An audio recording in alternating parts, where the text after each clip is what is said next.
Voilà, bienvenue dans cette vidéo. On fait un nouveau projet de vidéo pour faire un petit résumé de la paracha de la semaine avec quelques commentaires. C'est des vidéos qui se veulent courtes, euh, accessibles à tous, afin que chacun puisse en quelques minutes regarder ces vidéos et avoir une idée de la paracha de la semaine. Voilà. Si vous aimez ce projet, si vous voulez encourager ce projet, n'hésitez pas à mettre un like sous la vidéo et un commentaire. Ça donnera plus de corps à ce projet. Voilà. Cette semaine, on va parler donc dans la paracha Vayetse. Et dans la lecture de cette semaine, on dit Vayetse Yaakov. Yaakov, il sort de là où il est, de Beersheba, pour se sauver de Esav. Esav veut se venger parce que Yaakov a pris la bracha, on se rappelle la semaine dernière, il a pris la bénédiction de Esav. Et paradoxalement, Yaakov va faire ce qu'il n'a jamais fait jusqu'à maintenant, c'est-à-dire il va sortir dans le monde, il va commencer un nouveau travail qu'il n'a jamais fait jusqu'alors. Et ce travail qui était Esav, c'était l'homme des champs. Lui, il était quelqu'un qui restait chez lui tout le temps. Et donc Yaakov va, en se sauvant de chez Lavan, en se sauvant de chez Esav, il va aller chez Lavan, à Haran. Haran, c'est aussi le monde. Finalement, il va rentrer dans le vif du sujet du monde et dans tous les soucis du monde. Pendant son séjour, il va s'occuper des moutons de Lavan. Donc vraiment, il va rentrer dans la matérialité, il va avoir un travail. Il va survivre malgré toutes les tromperies et la jalousie de Lavan. Parce que Lavan va être, on va voir, jaloux et va essayer de l'avoir plusieurs fois pour se dire, attends, comment quelqu'un qui était comme ça sur un banc de la yeshiva peut autant réussir, c'est pas normal. Et donc Lavan, il va plusieurs fois échanger son salaire. Et dans la paracha, on va voir qu'il va épouser Léa et Rachel, et la naissance des 11 premières tribus dans la paracha de la semaine. La première montée, Yaakov quitte Beersheba, se dirige vers Haran, pour aller chez Lavan. En voyageant, on dit que Yaakov va rencontrer l'endroit qui est en fait l'endroit du Beth Amikdash où il va dormir. Alors le Midrash nous dit sur 12 petites pierres qui est alignées autour de sa tête, et Dieu va lui apparaître sous la forme avec une échelle. Il va voir dans un rêve, il va voir une échelle où il y a des anges qui descendent et qui montent sur cette échelle. Et en fait, qui montent et qui descendent sur cette échelle, plutôt dans cet ordre-là. Et ça symbolise finalement un tefila qui monte vers Dieu. En fait, c'est l'endroit du Beth Amikdash où il est, et il va s'apercevoir de cette doucha. Il va construire là-bas un hôtel. Dans la deuxième montée de la paracha, Yaakov va poursuivre son voyage et va arriver à un puits qui est situé dans la périphérie de Haran. Là-bas, il va voir Rachel, qui est la bergère de service du troupeau de son père, et qui est la fille cadette de Lavan.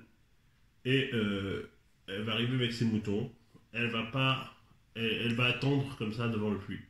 Alors Yaakov lui dit, mais qu'est-ce que tu attends? Il dit, mais je peux pas lever Rachel lui dit, je peux pas lever la pierre toute seule, c'est trop lourd. Il faut attendre que tout le monde se réunisse, parce que la pierre est trop lourde. Il faut que tous les troupeaux, tous les bergers se réunissent pour lever la pierre. Et Yaakov seul va lever la pierre, et en voyant ça, Rachel va parler à son père de ce nouvel arrivant et Laban va voir un petit peu en lui ce que Eliezer est venu voir son père. C'est-à-dire qu'il va avoir l'image de Eliezer qui était venu plein d'argent, plein d'or, plein de belles choses. Et donc il se dit, ah, oula, ça me dit quelque chose, ça doit être ça doit être à peu près la même histoire. Sauf que, bien sûr, Yaakov, il se sauve de chez ses parents, donc il a rien, il est bredouille. Et Lavan, qui est intéressé par l'argent, va courir pour s'empresser d'aller saluer Yaakov. Mais quand il se rend compte que Yaakov n'a rien, alors il va quand même l'héberger, et il va lui proposer de s'occuper de son troupeau. et ensuite il va lui dire voilà, qu'est-ce que tu veux comme salaire. Lavan, troisième montée. Lavan a deux filles, Rachel étant la plus petite, Léa étant la plus grande. Yaakov aime plus Rachel et propose à Lavan un marché de travailler 7 ans pour la main de Rachel. Lavan accepte. Il dit ok. Après les 7 années de travail qui ne sont passées, le texte me dit que tellement que Yaakov aimait Rachel que ces 7 années de travail sont passées très vite, Yaakov donc demande à Lavan de tenir parole et de lui donner la main de sa fille. Lavan va organiser un grand banquet et on connaît tous l'histoire que Lavan va substituer Léa à Rachel. Et le lendemain, Yaakov va voir que c'est Léa, il va protester. Et Lavan va dire non, mais chez nous, on ne donne pas la plus petite avant de donner la plus grande. Mais en réalité, dans cette histoire, on voit aussi que, comme on l'a dit au début, Yaakov il prend le rôle de Esav. Il n'était jamais sorti dans le monde, et comme il a pris la bénédiction de Yaakov, il prend aussi le rôle de Esav. Et quelque part, on disait que Léa, la plus grande, était réservée à Esav. Mais comme Yaakov, il a pris le leadership et le rôle de Esav, donc il va prendre aussi Léa. Et dans cette montée, on va parler des 4 premiers enfants de Léa, Réhouven, Shimon, Lévi et Yehuda, alors que Rachel va rester stérile. Ensuite, on va voir que Rachel va donner ses servantes comme concubines à Yaakov, qui vont enfanter Dan et Naphtali. Et ensuite, Léa va donner également Zilpa, sa servante, comme concubine à Yaakov, et elle va enfanter Gad et Asher. Quatrième montée. Alors, la fameuse histoire avec Réhouven. Il y a un jour de printemps, Réhouven sort pour aller cueillir des fleurs de jasmin ou des mandragores selon des fleurs dans les champs et les apporte à sa mère. Rachel, voyant ces fleurs, ces belles fleurs avec une belle odeur, elle en désire. Elle dit donne-moi quelques-unes. Alors Léa lui dit écoute, on va faire un marché, moi je suis prêt à te donner des fleurs, mais en échange on échange la couche. C'est-à-dire ce soir c'était toi, moi ce soir ça sera moi qui va dormir avec Yaakov le tzaddik.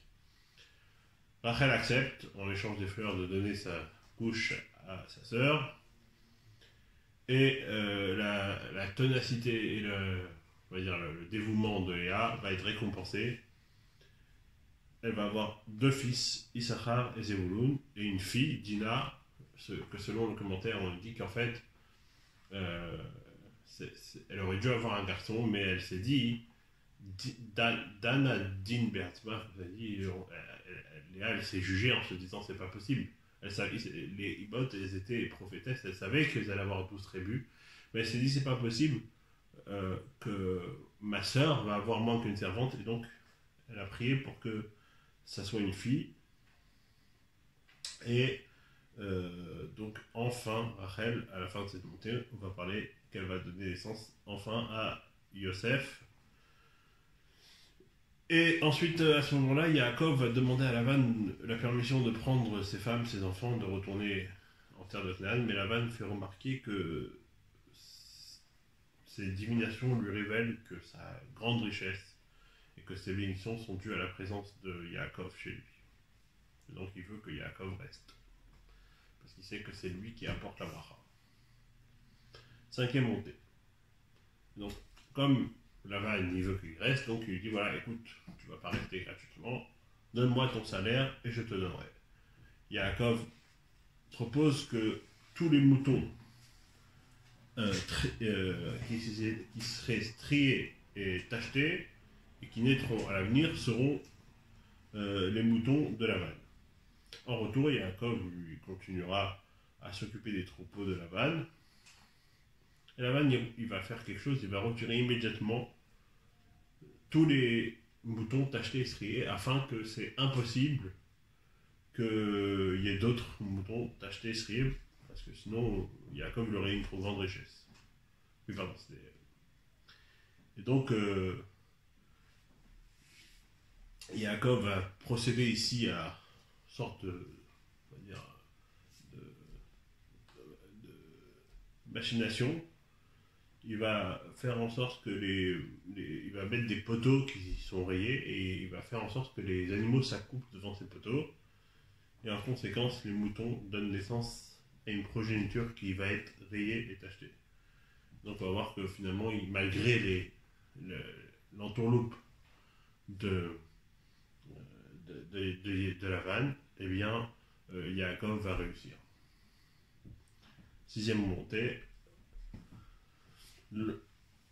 Yaakov profite de l'absence de la vanne pour prendre sa famille, ses biens, et il s'en va. Et avant de partir, Rachel va voler une idole de son père Lavan, parce qu'elle ne voulait pas que son père serve les idoles. Et Lavan va s'apercevoir de ça et il va les poursuivre. Troisième jour avant qu'il arrive à les attendre, Dieu avertit Lavan en disant ne touche pas à Yaakov, il ne lui fait pas de mal. Lavan va rattraper Yaakov et va lui dire mais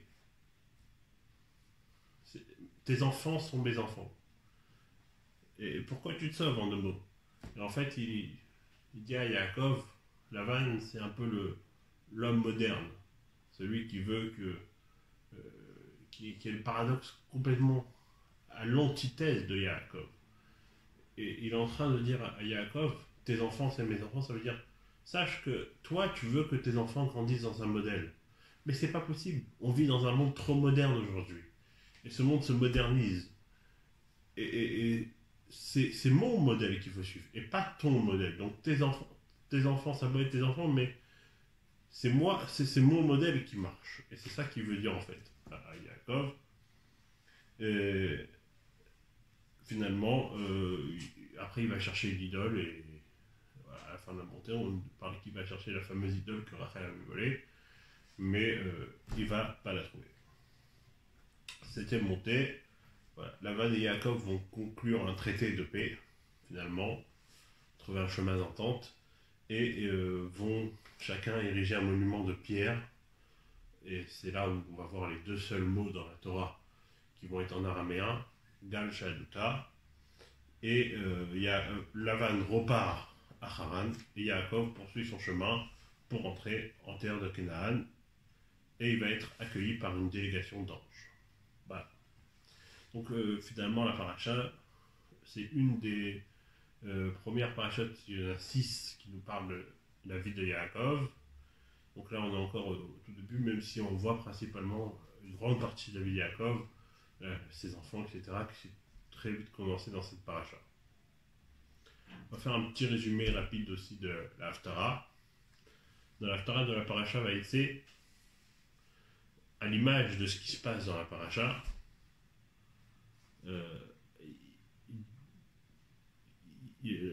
on va voir que en fait Dieu